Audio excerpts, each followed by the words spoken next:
everyone, we are back with yet another episode of What After CA. And I, Sakshi Khidkar, on behalf of Aurangabad Vikasa and Aurangabad branch of ICAI, welcome you all.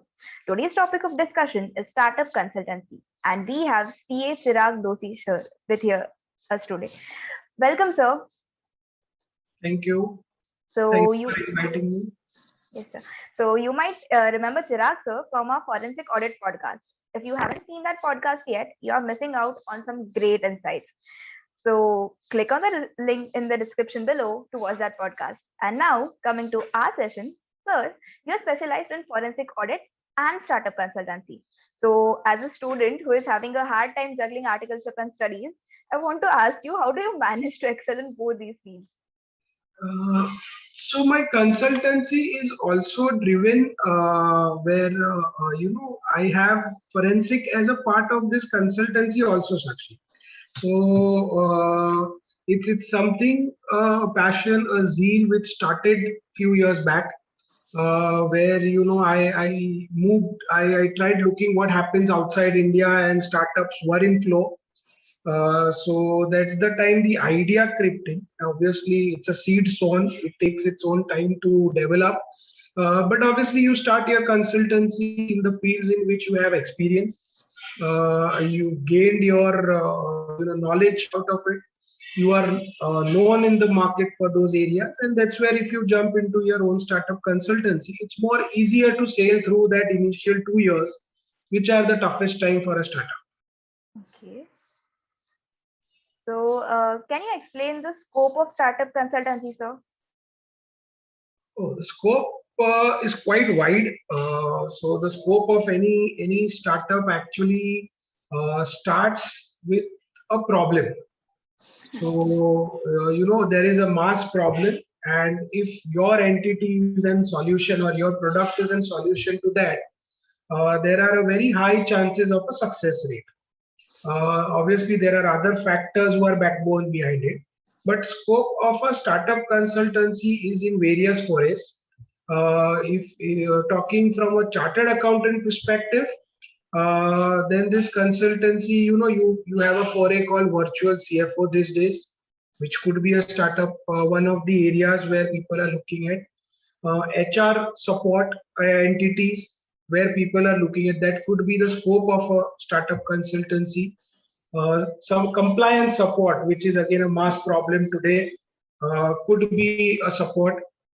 Developing tools and techniques, which helps corporates to reduce their finance cost, for which they always seek advisory from a chartered accountant. Right. So that's another element where these are the wider scope of a consultancy when you start. Obviously, there are small niche areas where you can pick up, like system and processes is becoming a new trend, with lot of foreign investors coming in. A lot of investors investing, they are asking for system process, and that's where again your startup can have a scope for consultancy. So the consultancy is much a wider area. If you look beyond your normal audit, tax, and GST, consultancy is like sky is the limit. Okay. Thank you, sir. So you mentioned financing. Startups mostly make news for their funding rounds. So venture capitalists, bumper listing, IPOs, etc. So what are the different or unheard of techniques of financing that you suggest to your clients? So these days, if you will see everywhere, the startup success rate is 2 to 5%, which is globally. So around 40% of the startups, they just close down their doors in first 2 years. Another 40% in 2 to 5 years, and those who go beyond, I think that's where the run starts. So first is always a bootstrapping. Immediately getting a funding is like a jackpot. Obviously, all the common fields you've already mentioned, but I'll tell you some small startups with whom we work. One of the unique proposition we had given to one of the customers was that you are selling a product, or you are going to be selling a product. You pre-sell them. So you like, let's say you are making somebody's birthday a special. Your startup is in making special events. Start making special events. So you sell that event today, take advance. And when you do it for multiple customers, you give them a letter, confirmation letter, you will give them the service on the and you start selling it free to many people. That kind of an advance which becomes to service years. So, this is one of the proposition worked along with the blockchain model because the trust was less. We had a blockchain model placed for them and they issued coupon startup. And then you can have, series B, series 3, which is from outside. Uh, so that was one area of funding which we had suggested. There was one another unique proposition for a consulting firm which we did, and we had thought it obviously didn't went through. So I think what you rightly said that Series B, Series A fundings are all there, and that's how the startups start. But we had a unique proposition which we had tried and it worked well was where we created a blockchain model to give comfort to the customers, and we had pre-sold a lot of their products on this model so that the customers are also satisfied, and so it becomes a retail funding for where you pre-sale your products and those funds you use to run your startup for next 2 years. So that was one proposition given to event industry. Another one which we had given, but obviously due to legal operational reasons, that startup didn't go through. But the funding proposition was quite different, very unique, which was for a consulting advisory firm, which could be applicable to many of our members as well if they want to. So where we went to certain equity funds and venture capitalists, and we said that you do a lot of due diligences any which ways, and you are shelling out huge sum for that. Now what we are giving you a proposition is all of that funds which you do 50 or 100 due diligences a year and approx 10 lakhs to 12 lakhs the due diligence, which will be 5 crores. Why don't you invest that 5 crores into us? We will build up an entire entity with experts and skills, and all this due diligence will be free to you because any which ways it's your entity, it's prepaid. At the same time, you get a stake in the entity. Okay, so that is your valuation growth in future. If our entity grows, because we will not be only serving you with these skill sets, we will be taking revenues from other clients and customers also in future. And entire that thing could scale up big time because this due diligences and all is going to grow big. Today, to invest in one startups, you have to analyze 100 startup ideas and then you select one.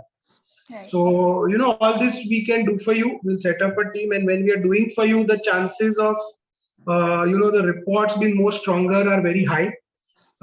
We will put more efforts because you are an investor in us. So, that was one unique proposition where somebody wants to start up on a big scale and advisory. If you have a network and skill sets and, you have partners who worked in Big Four or maybe due diligence is profile before, with some other advisory firms, you can start up like this and get fundings, which can help you to grow. So apart from this, IPOs and Series 1, B till F, this was some different propositions we gave. Obviously, everybody knows you give your equity to, advisors or everybody into. That's one to say ESOPs is another way of funding in a startup where you pay employees less and get the funds. Save your fund is also, but this was some proposition where they could invest differently, where one we went into retail and the second was specific. So this were some of the uniques we tried. That was a great idea, sir. In fact, I would like, if you would like to elaborate more on the blockchain model, pre-selling model. So, see, the blockchain model, the whole idea of adopting that model was, to gain trust from the members who are funding, because here you are going house to house, your customers are going to be pre-funding you. So, they need a comfort that the money I have given you, you tomorrow morning, you don't turn up and say, I never received any money. Yes. So that is why, and that time that blockchain model is in run and still in run, where you have distributed ledgers. So any startup to modify a particular ledger and say that, oh, you never paid me, look in my ledger, is not possible under that model. So that gave additional comfort. So when we research the issues of the customers to fund, pre-fund these elements by way of coupon sale, this is the model which went through. And with blockchain, though people don't understand much, but they know that it's the most secured model. Right. So that's how it's kind of one of the pitching, but it helped them because the customer gained the comfort. Everybody got their services later on. So you can do that for book sales. You can do for any kind of a retail sale where customers come in and fund you for their future purchases. That's a great idea, sir. So, what are the different risks that one should be ready to face when you start running a startup? Risks in startups are multiple. As I said that the startups which sail through are 20% who sail through more than 15 years. We are still developing and evolving in this industry, but there are risks like obviously financial risk, which everybody knows, performance risk, team risk, which is skill based. Iteration rates are pretty higher in startups due to not being able to many times pay on time and other things. Partners staying together for longer is another risk. So the bonding risk within that.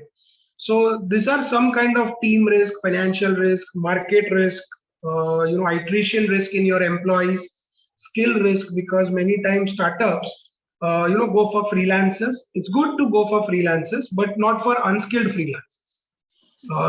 Startup needs to pay to get a very good team in for success, which is kind of vicious circle. The money is bootstrapped, and on the other side you have to pay higher on the skill sets which you want to develop. So that's another element. These days people are using another model of having directors on board who have very high skills. And directors are not full time. They come and share their guidance and you execute. So you get their knowledge in. Execution is by some lesser skilled freelancer or a lesser skilled outsource entity. But they come on, if they are ready to come on your board, if your idea is good, that is another way which you will be able to develop and mitigate a lot of these things, the risk. But yes, these are the risks which an entrepreneur should know and work around it and create control around it. If you can mitigate that, your startup will definitely be a success. Right. So how do you judge the performance of the startup in its initial years when it is making continuous losses? What are the different parameters? How do you judge? See, the parameters are quite different. We in India, always have been looking at profit kitna hai. Right. Even if you want to invest in any entity in equity, you will say profit kitna hai, because always the mindset was dividend kitna milega. Now things have changed. Profits are one of the criteria, but they are not the criteria for startup. If you meet any entrepreneurs, never say that you are making losses. It's always said that you are making investments. Every entrepreneur who is doing that and who are unicorns today are making losses in their P&L. And the losses, the amount of loss they make, more investments is what they get. So it's not losses; it's all about investment. But there are other criteria which you look in a startup is the products they have sold, the top line, the intangibles which they build over a period, the network, the reach which they build, the number of customers, deliveries, the problems they are addressing. Are they social problems? Are they national or a mass problem? So these are all the criteria which investors see, or the parameters to invest. It's always times of revenues. It's always time your intangibles are valued.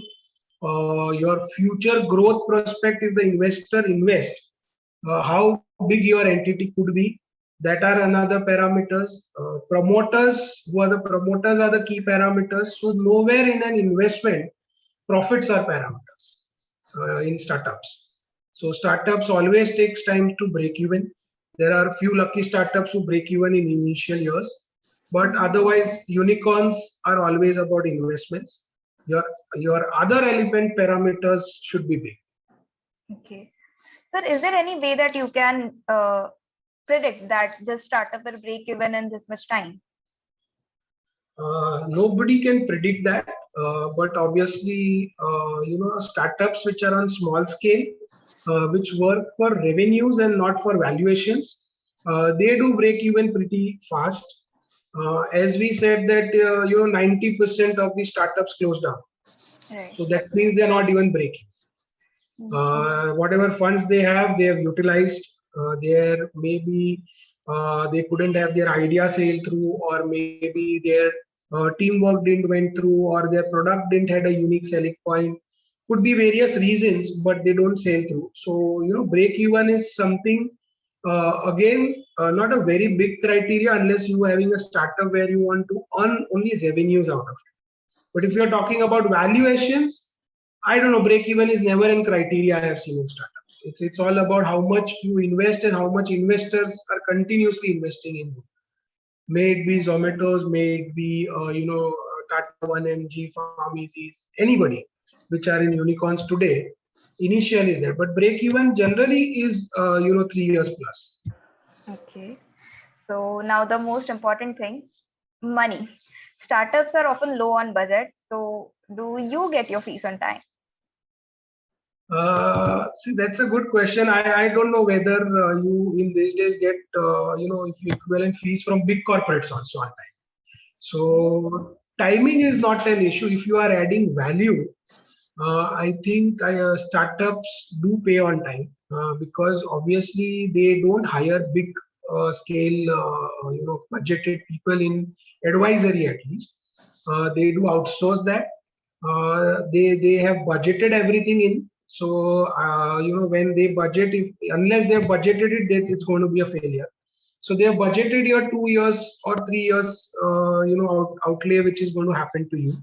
So there could be a little bit timing difference of 10 to 15 days, but I have not per se faced any problems from a startup because they are already low on pace. They know what they can pay out, and that's what they pay. Otherwise, they start offering their equities, which if excites you, you can be a part of it. We are part of many startups where we are on 100% equity, no fees. Okay. So, we've been mentoring few startups in terms of financial side, budgeting, advisory, setting up system processes, all of those. And our paybacks are at the later date. There are various where, we have low fixed fee initially, and once he gets his funding, we will get our major fees at that point in time. So you also have to understand if you are working with a startup, you also have to support them and cannot be very rigid on your fees kind of a thing and payouts. But obviously you are also a startup, like we are also a startup. We are 2 years old. So, but we haven't faced that kind of an issue of any fees payment so far from startups. Okay. So how do you approach and acquire clients in this competitive environment? Why would a startup founder believe in a consultancy service? Like how would a startup consultancy stand out and gain confidence of their clients? So see, any startup consultancy, if they want to gain confidence of their client, is all about value additions you do to the client. It's a startup, they are relied on you. What is your payback to them is always analyzed. So if you want to retain a client or gain a client in startup is then startups normally go to people who are with reference through their professional network. So, if you want to gauge a client, obviously you need to have your own. These days, if you talk to connections, your network, your social media presence on professional sites, not on non-professional, but more on the professional sites. Your write-ups, your magazine presence, which goes to industries or startups. So all of this thing is where they come to know about you. And obviously a longer relationship is always there when you are also not greedy on extracting money out of them initial stages. So if you have a mindset of staying more than 3 or 5 years with the startup, don't start a time billing model with them. Obviously, it could be on papers, but if you start billing for every 30 minutes call to them, you don't have a long-term relationship. So you also have to give up something when you're working with startups, and that's where you grow along with them is the success. Right, sir. So when the clients come to you, how do you judge their business idea, like its visibility, probability of success, etc.? See, any startups, when we also speak to them, and sometimes we try to change their models also. The whole base behind a startup is a solution to a mass problem. Right. If it's not a solution to a mass problem, it will not go long. If people have problems and they are ready to pay for it, that's where all of this growth. You never wanted to go and get a delivery at a restaurant, stand there for 30 minutes while he's cooking. Now it starts getting delivered at your place. It resolves a big problem. For ticketing, it resolves a big problem. When you wanted to travel to different countries initially where data was not available on Google, the travel agents used to be the key. So there were problems which were mass, which were addressed by people. So if you are in that kind of an industry, you keep growing. Otherwise, it is difficult for a startup. So when we analyze, we see the future, the promoters, what is their adaptability? Because if you are a startup, you have to adapt to a lot of changes which will come, and it's dynamic. Your competitors, which are sometimes bigger than you, how do you overcome them? Research should be very well done. So yes, when we take equities also, we look into all of these elements. We see is the idea is scalable, because if it's not scalable, there is no valuation and we don't get our inputs. So those are the all the areas we need to look for when you are planning to invest in a startup or start working with a startup. Okay. Sir, have you ever seen a scenario where similar business ideas provided with similar consultancy, but one has failed and one has succeeded? See, obviously, there are many in numbers where even if we take our field also, so many people have started their own and succeeded. So many people have started their own and could not succeed. But see, the success story behind is it, if you want to succeed, is step into the shoes of your customers. Okay. Unless you are a startup and don't step into the shoes of your customers, you won't know the problems they actually face, the reasons behind it, and how to then solve them. So that's one of the element where many startups, if you start saying this is my idea, if you need it, that's different than somebody saying that okay, this is my idea because this is your problem. So unless you know the problems, you step up into the shoes. It's there. A lot of startup, the idea is good. They they did the same thing, but as I said, there is team risk, there is calculated fund risk. There is whether you had a plan B or not. Lot of startups started but went to plan B instead of plan A, and the startup who had only plan A had to close down and join industry back or firms back. So we've seen that in our field also, and it's there everywhere outside also. So that's the element which I would say that yes, there are both sides of it. For the same startups, they have failed or succeeded. But yes, the team, the skills, the adaptability, the knowing your customer, uniquely presenting your product also matters. How you present your idea also matters. That's a great insight, sir. So, would you like to share some success stories of any of your clients? So, in terms of success story, obviously, as I said, that we are 2 years old. So, our clients are also not more than 2 years old. So we are in a phase where our some of the clients whom we were mentoring has survived these 2 years. So obviously, I would not say that they are successful today, but they are actually on the path of success. Obviously, certain people are still in developing stage because the product, the idea, everything is good. We are mentoring them, but they are still in the launching phase. There are clients whom we are listing outside India to getting funds in through various new routes which have started like a SPAC route. So they are the one who have their product in market, they are earning revenues. Now we are moving to the next phase to bring success to them. So, there are clients who are in path of success. Obviously, none of our clients are so far unicorns because we ourselves Right. are pretty new in this market. But yes, there are clients which are on that path. So we are happy to, move them ahead in that. Okay. So, any spectacular fails you would like to share? Uh, any fails you have seen, not only of your clients, but in the industry? So we've seen both sides. Failures also happen when they don't adapt to ideas. They don't adapt to technological changes. That's one. But obviously, in COVID scenario in last 1.5 years, we've seen a lot of idea fail because the idea itself were all pre-COVID ideas like events companies, hospitality companies, startups in retail areas. All of this they couldn't get through because obviously they were good. They had ideas, they could connect, but the situations changed. We've seen startup failing because regulatory changes in GST happened, where their model itself could not go through due to GST. So either they had to change the entire model. So we are also working on one of the client where now we've suggested an entire change of model because of change in regulation. And so, which could have been a very good, solution to this mass problem in this lockdown, which was for freelancers. Because freelancers need a GST registration due to TCS coming in, their entire model went off, and then we had to move the entire model, move certain piece out to another entity and outsource. Payment gateways had to be outsourced. So then all this advisory had to be done, and now they are back on their feet, which again they will soon launch, where we have equity in it.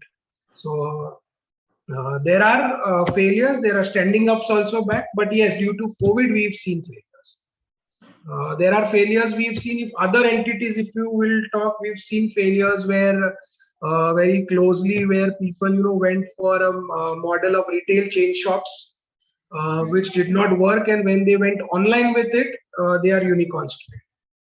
And they have said that in their interviews. We've heard that. So they are close within our family social network, and we know about them. So they failed initially, but today they are one of the biggest unicorns of India. That's good to know. So, success after failure always tastes sweet, and we CAs know that very well.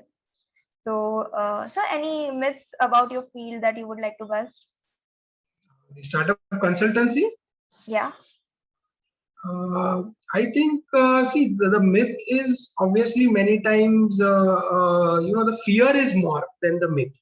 So, if I start my own, what will happen? Will I be successful or I will see failures? With a chartered accountant, you should not be worried of failures when you've given attempts on attempts and still you succeeded in the end and become a chartered accountant. So, ups and downs are part of every startup. There is always a myth that startup means you are in your you'll have good cars and you are a startup, log paisa dalenge, Glamorous. you will enjoy. It's glamorous, nothing else to do your idea. It's not like that. There are no free lunches, there are no free scooter rides in a startup. Startup requires a lot of your time, health, money, heart, emotions, everything in it. So it's not a cakewalk. It is when you put in everything. There is no 9 to 6 time slots. It's 24/7. Sleepless nights because of the thoughts you have, not because of the pressures you have, but thoughts and new ideas, developments, how to come out of issues. So all of this thing. So it's a myth that if you are a startup and you will be unicorn in few years, it's not possible. It is a hard work. Uh, don't expect anything free out here. Jump into it, dive into it, but calculated risk, planned risk. If you do this, have plan B whenever you start a startup, and definitely success will see your doorsteps. Even after becoming unicorn, it's not that it's glamorous. It's all hard working. Startup is all about hard workings. It's not about glamour here. Okay, sir. From what you mentioned, I think that emotional stability is a must when you are starting up. So, do your clients come to you with their concerns regarding emotional stability, and Oh, how do you absolutely. handle it? Absolutely, there are emotional on their family fronts, where you become your financial advisor. Actually, it does not restrict in a startup with a financial advisor. There are no defined scopes. So they have fights between partners which are emotional, between employees who live halfway where the products are getting developed. We've seen emotional ups and downs, where one of the recent startup we were working with, there were a lot of breakdowns due to COVID impacts, due to liquidity issues. We've supported them in liquidity. One of the very good developing startup, which was like a developer, we right now changed his entire model, and we told them your product is ready. And now we've not earned anything since 2 years. He comes back and say, I'm not been able to take the lunch or a dinner at my place. I don't have money for that now. It's everything invested. So these are all emotional things which come up. So we told them to take up a job as a developer, and whatever he earns, take 50% home and 50% you invest back into this company.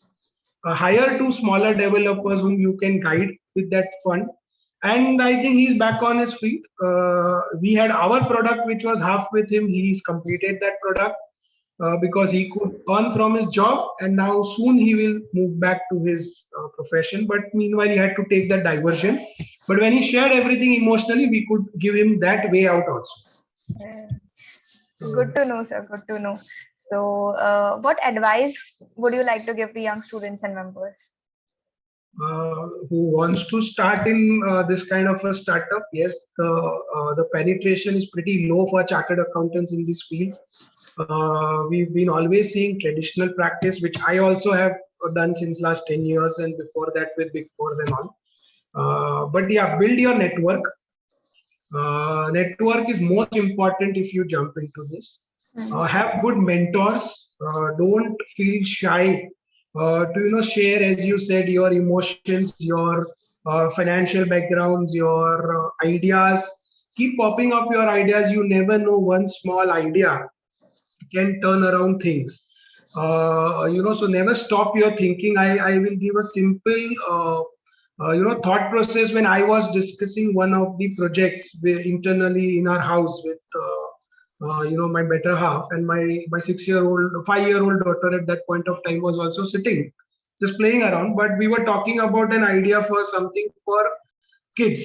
So, where you bring in Olympics for kids. So, prepare the kids from the age of 9 months for Olympics. So, all the activities over there will be, like archery, you train them in javelin throws. So, they may go to an Olympics or not, but their mental, physical health will all be good from the bottom. You give them, food diet guidances with having experts on board. So, we were talking about this huge project, and she just came up, my daughter came up with an idea, and we are open to listen. So be open to listen if you're a promoter. She said that when the moms come and put up their kids over there, they're sitting outside with their mobile phone. Why not in the next door you open up some gym, Zumba, I've heard these days, or they can do some yoga over there, and they can do that 1 hour exercise for mothers at the same time when we are doing this. So that was additional revenue generating idea by itself. So Right. you never know, idea comes from anywhere and everywhere. So you bounce off that ideas as youngsters. Some investors may like that, and you may be on the game. So obviously have a backup plan. So another tip in terms of finance, if I want to give, if you want to jump into a startup, have at least 2 years of your financials covered in, as in your savings into your bank or whatever, and make sure you don't have some planned expenditures in personal lives. Unplanned contingent, nobody knows, but planned expenditures in your personal life. Concentrate at least 2 years, and assuming you don't earn anything out of it. If you can do that, then jump into a startup. Don't expect just a salary first month से आएगा वैसा startup में नहीं मिलेगा. It is a long-term game. It is long-term relation. But yes, make your presence, your brand creation, unique proposition of your brand. good presentation skills. If you don't have, start developing it, because you are everything for that company. People will invest in you and your product, nothing else. And obviously build a huge network, that is must, and start building up today if you want to jump after a year or two. That was a great answer, sir. So now is a great time for startups in India. Like Zomato is listing and everything. But do you feel that CAs are lacking in startup? Like engineers are there, MBAs are there, but CAs are lacking. Do you feel that? So see, CAs are not lacking per se, but our basic curriculum today was never been thought from that angle. Obviously, lot of changes, and institute is well aware of it, and taking lot of steps. One of the example is today we are here talking on startups on an institute platform. Right. So our bringing up or our way of working was not similar. Now with opening up the IT trainings in third year for articles, you can actually work with a startup rather than a big entity and see how they actually work. What is the problems they face. Once you start getting that, your startups will run. Today, it's like almost, I think, 60,000 plus startups are on per year in India. In last 2 years, if you will see, the growth of startups is huge. It's huge. So it's not that CAs are not part, even CAs are part of it. We are one of them. I have few friends who are chartered accountants who have started their own practices and are doing really good, because this is one field, frankly, is not explored by chartered accountants. So I would say the penetration of chartered accountants are pretty low, and that's one of the area you should actually try to jump into. And now I have seen youngsters talking about startups, youngsters trying to take that risk. Youngsters have adaptability, they know technology, they are much better off than us today. So jumping into it is not a problem at this stage. You can take risk. Only thing is the backup, the network, which takes time to create. But as as student, if you start creating a background today, once you are qualified, just take 2-3 years experience with the startup. Don't expect more finance, but even startups are paying good salaries, so it's not like they're not. But don't expect that too much, but gain that knowledge. And I'm sure the way India is progressing, charters are not going to be behind. You may see some consultancy firm going global very soon in India who were startups. Yes, sir. I hope that happens soon. So soon you will see that. Yes, sir. Thank you for this amazing session, sir, for taking out your precious time. And I'm sure our viewers found it useful. So thank you, sir. Thank you so much, Shikha, and thanks, Aurangabad branch of ICF for inviting me to this. Anytime, anything required, we are always open. Anybody who wants to go for a startup, feel free to approach us, and we'll be there to mentor you, take you through. We are doing that exercises on various board. I'm working closely with Institute on AASB. I'm working closely with BCAs as a secretary. So we have that platforms. If you have good ideas, do come up and we'll mentor you and take you big. Yes, sir. Sure. Thank you, sir. Thank you. Stay tuned to watch our next episodes of What After CA. And till then, take care of your friends and family. Like, share, and subscribe to our YouTube channel. Signing off, your treasurer, Sakshi Khilkar. Thank you. Take care. Hold up.